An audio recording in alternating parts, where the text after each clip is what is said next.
경기도 수원의 한 주차장에 세워져 있던 승용차 트렁크에서 숨진 지 석 달이나 지난 40대 여성의 시신이 발견됐습니다. 경찰 수사 결과 사망한 여성은 이 차량 주인과 부부 사이였던 것으로 밝혀졌습니다. 남편 차 트렁크에서 아내의 시신이 발견된 사건. 그동안 이 여성 일단 실종이 됐던 상황이었다고요? 지난 3일 수원에 사는 40대 여성 몇 달째 연락이 닿지 않는다는 실종 신고가 접수됩니다. 신고를 감행한 이는 이 여성의 지인이었는데 수사에 착수한 경찰, 실종된 여성의 생존 반응부터 살펴봅니다. 아시는 것처럼 이 생존 반응은 휴대폰 통화 내역이나 은행, 병원 방문 기록 등 살아있음을 확인할 수 있는 반응인데 이 여성의 생존 반응이 끊긴 게 무려 석 달 전이었습니다. 그러니까 지난해 11월 말부터 이 여성이 사라진 것으로 추정되는 상황이었습니다.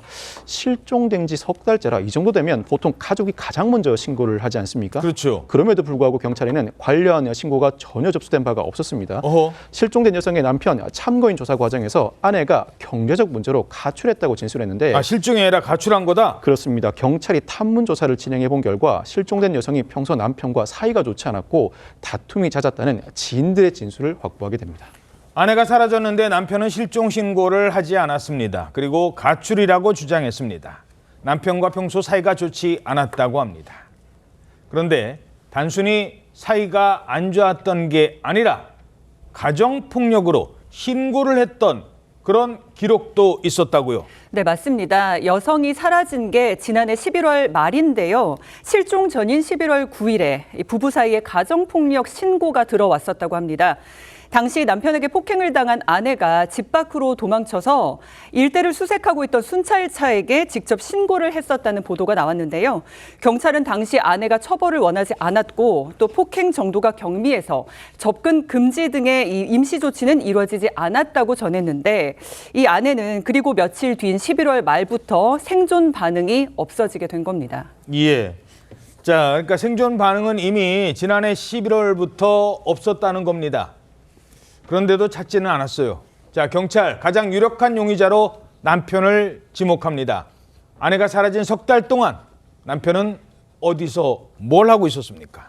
처음에 참고인 조사 때 남편이 아내가 가출했다, 어디 있는지 모른다 이렇게 진술을 했었는데 예. 경찰이 가만히 남편의 진술을 들어보니까 그 내부적으로 서로 이렇게 모순되는 부분들이 있었다는 겁니다. 어허. 그리고 또 아내가 사라진 즈음부터 남편이 원래 일용직으로 일을 했었는데 그 즈음부터 일을 안 했다는 거예요. 어허. 수상함이 딱 감지돼가지고 그 경찰이 계속 조사를 한 겁니다. 예. 그래서 점점 남편의 혐의점이 이제 짙어지니까 체포 및 압수수색 영장을 발부받아서 어제 남편을 체포했습니다. 체포했군요. 체포가 되니까 그제서야 남편이 아내를 폭행한 뒤에 살해했다라면서 범행을 시인했습니다.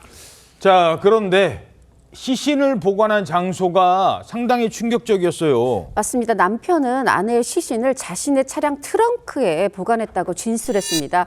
경찰은 즉시 남편이 말한 수원의 한 주차장에서 이 차량을 찾아냈고 트렁크 문을 열자 거기에서는 숨진 지 석 달 가까이 된 시신이 있었습니다. 그리고 그 시신의 주인은 사라진 40대 여성, 그러니까 바로 범인의 아내로 확인이 됐습니다.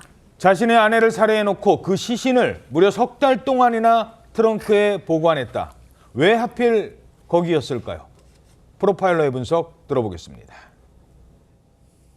본인도 감당하지 못하는 상황에 이르렀을 때 어떻게 처리를 해야 될지 망설이는, 잠깐 분리시켜놨지만 완전히 처리하지는 못하는 심리 상태라고 볼 수 있을 것 같아요. 많은 사람들이 살인이라든가 아니면 유기살인 이런 걸 많이 봐서 그런데 실제로 그런 사람들보다는 이런 사람이 더 많아요.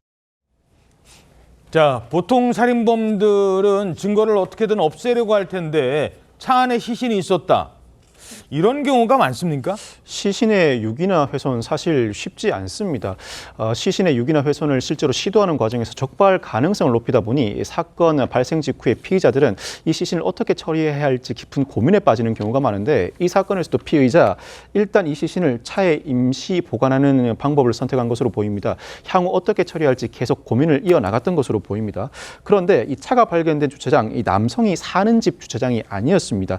굳이 왜 여기에 주차를 해뒀 어떤 건지, 언제부터 주차를 했던 건지, 혹시 시신을 실은 채로 차량을 타고 다닌 것은 아닌지 전반적인 조사가 진행 중인데 그 주차장이 집에서 멀어요? 다만 이 집과 주차장 같은 수원입니다. 아마 추정컨대는 자신이 가끔 가서 시신의 상태를 확인해 볼 수 있는 거리에 시신을 차량에 묻고 차량을 그 자리에 주차해 둔 것으로 추정됩니다.